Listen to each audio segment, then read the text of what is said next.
Hello, this is Ramirez with Tidewater Renaissance Fighting Arts, and I wanted to share with you one of my Pennsic purchases for armor for harness fecting, and that is this entire arm, excluding my gauntlet, which I got from Rook and Crown Armory, which is Jeff Wasson's more commercial venture. So yes, I now have Jeff Wasson armor. Granted, it's only the arms, and yes, I do have the other arm. I don't have just one. This is 15th century High Gothic. I'll show you it. And I will take off the gauntlet. But there is one thing I want you to notice, which is that my gauntlet is a cuffed gauntlet. That is important because this is not a full cannon, it is a half cannon. But it is the entire piece, which I will go over in a little bit once I take this off so I can show you in a greater detail. But some people ask, well, you know, it's not a full lower cannon, it's not enclosing the entire arm. But my gauntlet plays a very big role in how this will function, is that it would be overkill because when I have my gauntlet on, the majority of my arm, obviously the upper part, still has some exposure, which when I'm wearing my full kit, I have chainmail that covers that with my voiders. But it's very nice. The bezigue, the upper shoulder, the actual pulling or the elbow, and then the lower cannon are all done. They're all, particularly the upper cannon here has fluting. There's fluting on the lower cannon, fluting in the elbow. Not as much on the actual shoulder itself. The bezigue is actually attached, and when I raise my arm, you can see it still gives me that protection right in the shoulder where it will drop into place. It doesn't give me as much underarm, but I do have my mail that would normally be there in my kit. So very proud of it, very excited, but let me, for the moment, take this off so that I can show you a little bit more about the arm itself. I would say welcome back, but only I was gone for a little bit there. So just to let you know, this is what one of the arms looks like. It is all one piece. It is connected, rather than just being riveted metal, it has leather that connects all these pieces together. So it's kind of in a sense of armoring for the 15th century. It's not really truly floating, in which case each part would be separate and they could be tied together, but they would have immense flexibility when you have a truly free-floating arm, each piece being separate. Or you have ones that are actually riveted, all the metal's riveted together, which makes it the gap's a little bit less vulnerable, because generally the plates being riveted together, there isn't much space. In this case, it's a hybrid. It's got leather riveting each of the parts together so they don't come apart, which gives you a great deal more flexibility. If you've seen my older arms, and I'm not sure if I've done a review video for those or not, I believe I have, and if I have, I will link it at the end so you can see just a compare and contrast of different arm harness styles. This also covers the entire arm from the shoulder all the way down to the wrist. And that's a really, really nice thing when it's all one piece, because how I connect it, as you saw in the video, I was wearing a standard, and this is my standard for the kit that this goes with, which is currently my Brig kit. And you'll see I have my my points directly on the standard. So when I'm wearing this, the two come off of here rather than trying to connect it to the cuirass itself, or in this case the brigandine, because it does allow for a lot of mobility issues in terms of the armor moving. And you got to really find a way to lock it down. I find this works really well to keep it forward and in front so it doesn't swing to the back of my shoulder, tying it up by the standard and having these points attached. If you are curious about my standard, and it does have a plate in here to help protect me, I'm happy to talk about that. Just leave a comment in the video, and we can talk about male standards and how I go about making them suitable for harness fecting. But once again, back to these arms. The one thing now I can say, if you can see it, I'll try to bring it up close, is that that's an actual Jeff Wasson piece. And, you know, for those of us that are armor nerds and stuff like that, Jeff Wasson is one of the more in-demand historical reproduction artists in the United States. So I'm really excited to own one of his pieces. Normally I would be on a wait list, you know, for a long time, and most people, if you own Jeff Wasson armor, you know that. He's come out with a new company that does smaller scale pieces. So while his main company, Wasson Artistry, does the full suits of armor, Rook and Crown is doing like arms like this. Is probably about the more complicated stuff he does. He offers gauntlets, shoulder assemblies, but more a couple of pieces rather than full suits. So it's a great opportunity if you are interested. Now, one of the other things I really do want to talk about this armor is that it is hardened steel. Now, a couple things to know about hardened steel. It's lighter than a lot of munitions grade armor. It's stronger, but it's not like, as most of you know who've seen my armor videos, I do a lot in stainless steel because of the maintenance. And I had a little scare with this because I just bought it. And these two arms, because this is Jeff Wasson's work and it's hardened steel, they cost roughly half of my entire suit of armor when I started doing harness. So needless to say, they are not cheap. And if you're looking and saying, well, I'll go to Rook and Crown hoping for some cheap prices and deals, don't count on that. It's just that this is the stuff that he can make and keep in stock and potentially sell to people at reasonable prices, as opposed to like looking at what a whole suit costs. But they are not cheap, but they are hardened steel, which means they are capable of rusting. Now, imagine the following scenario. I was at my first harness practice back home since Pennsic. I put this on, I started fighting and teaching, and so I have chainmail voiders that come down to about my elbow, a little lower than my elbow. This plate down here was just against my arming coat, and my arming coat got sweaty, and this was entirely rusted out by the next day. And I was like, I just bought these. So I did a lot of cleaning, and I followed Jeff's advice, which I should have done before I put on the armor, which was I cleaned it, hit it up with fluid film, so there's a protective layer now, and hopefully that will not happen next harness practice. But something to keep in mind is that it is just regular steel. Now you have a couple of options, especially if you know you're going to be exposed to water and rain and stuff. You could put a case of or coat of fluid film on it. You could also paint it. And that was one of the other things Jeff had told me when I got these.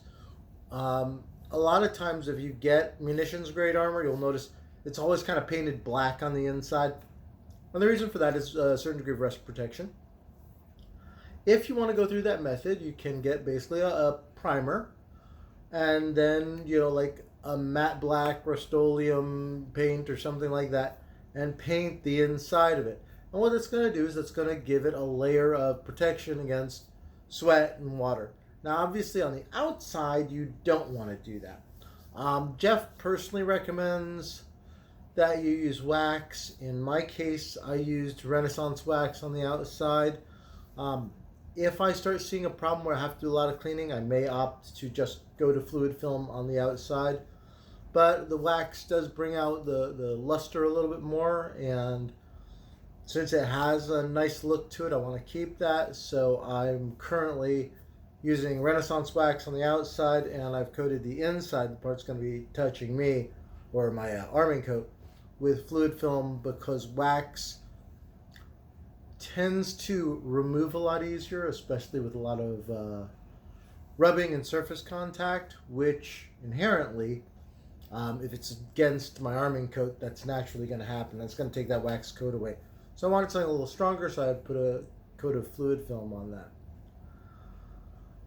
But one of the things I want you to keep in mind is if you decide to go the hardened steel route, which is kind of the highest end of what we generally use in armor in harness fecting, it's going to be pricey. And what you're getting out of that is a very historically accurate armor. Generally, the people who work in hardened steel don't know what they're doing. It's significantly lighter, so when I wear my stainless steel, and I have another set of arms coming in for my next suit, which I've already started collecting parts for, and it'll be stainless steel, and it'll probably be a little bit heavier. So one of the trade-offs of the kind of half cannons and stuff like that is that, I'll be honest with you, I get a lot more flexibility, and because it's lighter, I can move more. And that was something I noticed right away versus my older arms, was the ability of movement with this kit. And it being free-floating, less metal, of a lighter metal, but still getting decent and respectable coverage. Because I can buckle it in place, it doesn't sag around, it holds its position, because remember, it's tied up here. And then I can make sure the plate is covering the optimal part of where everyone wants to hit me. Now, granted, if I did dumb things like this, I'd have a little more exposure here. But remember, my gauntlet, and as I talked about in the beginning, since my gauntlet has a cuff, a long cuff, because that's what's appropriate for the period, I get protection right up to about here from the cuff of my gauntlet. This saves me. I'm not overlapping metal. So I don't have like a big metal gauntlet that, or a big cannon that comes here, and then I have another piece that's coming all the way over here. That's a little bit of overkill. However, you need that style of gauntlet if you're going to effectively use a half cannon. If you're using a half cannon and you do typically hourglass gauntlets, you're not getting the coverage here. It's going to flare out, and then you're going to have a lot of exposure here. And between that flaring out, and there's techniques in gladiatoria and stuff like that, by stabbing in here, it means not only that's exposed, but all of this is exposed as well. So, for those of you, even if you're not doing custom stuff, if you're wearing any type of half lower cannon, forearm protector, you want to have a gauntlet that has a long cuff to go over, because it'll protect that inside from those shots. So that's something to kind of keep in mind if this is the kind of armor you want to go towards, whether or not it's historical and it's hardened steel, or even if you're buying something, munitions out of medieval collectibles or wherever else, and you're only getting a half gauntlet or a half cannon where your inside is exposed, you're going to want that long cuff gauntlet, because that's going to help provide you with the protection on the inside. If you're doing harness, if you're doing LARP or whatever, I don't know. I don't do those things. But it's good to keep in mind. Another thing is just maintenance. Keep on top of it. As I said, I did the coating with fluid film. I'm looking at it right now. Everything seems fine. But if I do my next practice and I still get rust on the lower cannon on the inside, I'm definitely going to look into painting. I think the fluid film is going to work. Jeff had said that was an option, and I'm pretty confident about it. But it's something you're going to have to keep on top of if you're making a transition like I am from using a lot of stainless to starting to use hardened steel. Because hardened steel is not stainless, it doesn't give you that largely rust-proof protection that the stainless gear will give you. As far as pointing, once again, if you have something that's a complete arm, which means it starts up at the shoulder ends down at the wrist. Remember, you're going to have to point it. Typically, you're going to point it to the top. I have an arming coat that has points on the coat itself, but it's just a pain in the butt to fish all that out to get it so that it can connect. By going from the standard, I don't have to worry about that. It's a lot easier to find those points, especially for my Squire, because trust me, I put that on earlier in the video. I did all that myself. It's a real pain to try to tie something up here, and then, the straps aren't so bad. But having access to your points is going to be very important. If you're using a voider like my voiders, which is kind of like a vest that I throw on, if you have just the voiders that are just here, just the chainmail there, nothing on the top, you could probably use the arming points if they're on your actual coat. In my case, because I have a vest that kind of comes over it, it covers those, which means I'd have to fish them out of there, come out here, go back there. So I just simplify my life, and I attach the arming points to my mail standard. But overall, very, very pleased with these. If you are interested, I am not sure if, because the Rook and Crown is a new company, I'm not sure if they have a website. I can mention the name, and if I do find that they have a website, I'll put that there. If not, I will just put a link to Wasson Armory, which is Jeff's main site, to look at some really, really nice armor. And if you're interested in commissioning work from him, great. Know that I am not paid. I paid money for my armor. I am very happy with it. And as close as I got to any type of compensation was I got to take pictures with Jeff. They're on my Facebook.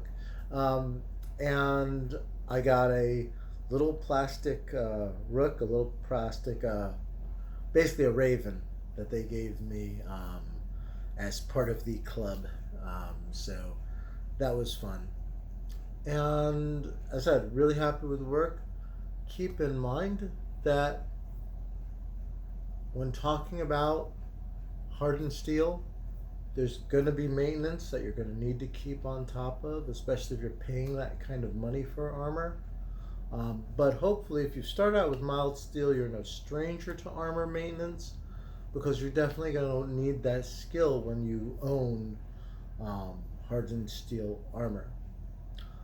But it is lighter if you get it from someone who specializes in doing reproductions of historical armor. You can get these beautiful museum level pieces that are very nice, very different from what you can typically get commercially available, just from the perspective of most of those people in India and other places, Lord of Battles, they're copying what Jeff Wasson actually does, and they're doing it at the cheapest price point possible.